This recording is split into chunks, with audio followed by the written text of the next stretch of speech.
Alors, cette année, bien sûr. Non, aujourd'hui, nous allons parler donc d'un sujet qui peut et d'un débat intérieur que vous pouvez avoir, c'est-à-dire, je fais une danse, je fais de la danse orientale. Est-ce que c'est mieux si je reste que dans ce domaine-là ou si je fais plusieurs types de danse? Donc, c'est-à-dire de la danse orientale, de la danse de salon, de la danse africaine, de la danse classique, de la danse moderne, de la danse contemporaine, enfin en gros de faire tout un tas d'autres danses en même temps. C'est un faux débat bien évidemment parce que je pense que chacun fait bien ce qu'il veut selon le plaisir qu'il a envie d'avoir. Enfin je veux dire sur ça, chacun fait bien ce qu'il veut. Par contre, on va parler plutôt de l'efficacité. Et en fait ça revient à savoir ce que vous voulez vraiment vous.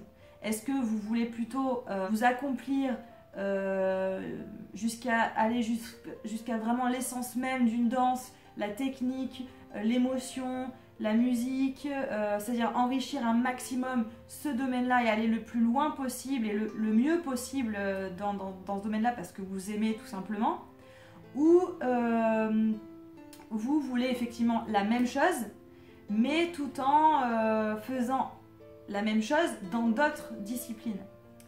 Au point de vue de l'efficacité, je pense qu'il y a des personnes effectivement qui peuvent être très efficaces et qui peuvent avoir autant de performances et de résultats tout en faisant d'autres danses.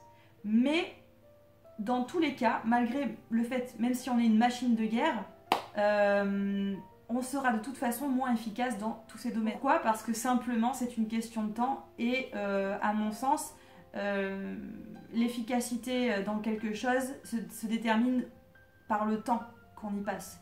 Donc c'est-à-dire si vous faites des cours de danse orientale, on va dire des cours de classique et des cours de dancehall par exemple, et que vous voulez performer dans les trois, donc dans la même dynamique, votre temps va être divisé par 3. Donc vos cours hebdomadaires et donc votre travail personnel va être divisé par 3. Les stages que vous allez pouvoir faire vont être divisés par 3. Donc dans les 3 domaines. Les spectacles, les scènes ouvertes et la cohésion dans les groupes vont être divisés par 3. Donc vous allez être moins engagé, ça c'est clair. Et ça va prendre sûrement plus de temps d'être meilleur que si vous êtes dans un seul domaine et que le maximum de temps, vous le passez dans ce domaine-là. C'est logique, on est d'accord là-dessus. Après, peut-être couper la poire en deux encore une fois. Je pense que c'est la meilleure des choses, c'est de ne pas être dans les extrêmes.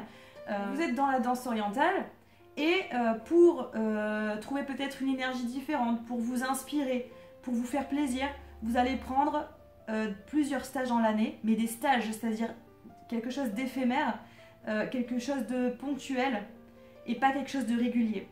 Là, ça peut vous apporter, vous enrichir et si vous voulez, ça va être plutôt une bulle d'air et quelque chose qui va se rajouter à vos inspirations et vos énergies pour le domaine dans lequel vous voulez vous développer. Et dans ce sens-là, je pense vraiment que ça, c'est super bien parce que ça ouvre l'esprit, ça ouvre à d'autres énergies, c'est génial. Enfin, moi, j'adore faire ça, personnellement. Mais par contre, je pense qu'il faut garder en tête le domaine dans lequel vous voulez vous développer en globalité. Vous voyez ce que je veux dire? Alors, effectivement, là, on parle de danse orientale, des danses orientales, mais je pense ça de tous les domaines. Quand on fait de la musique, je pense qu'il est plus efficace de maximiser son temps sur le violon si c'est ça qu'on aime, plutôt que d'être autant, de mettre autant d'énergie dans du violon, du piano et de la guitare. Vous voyez ce que je veux dire? Par contre, se faire un petit kiff sur du piano et un petit cours vite fait de guitare comme ça pour s'enrichir, ça c'est génial par contre. Enfin, vous voyez la différence, je pense que c'est pas vraiment un débat en gros. Voilà, je sais pas si ça vous a intéressé cette vidéo, mais en tout cas j'ai bien aimé la faire. Et je vous dis à la semaine prochaine, ciao!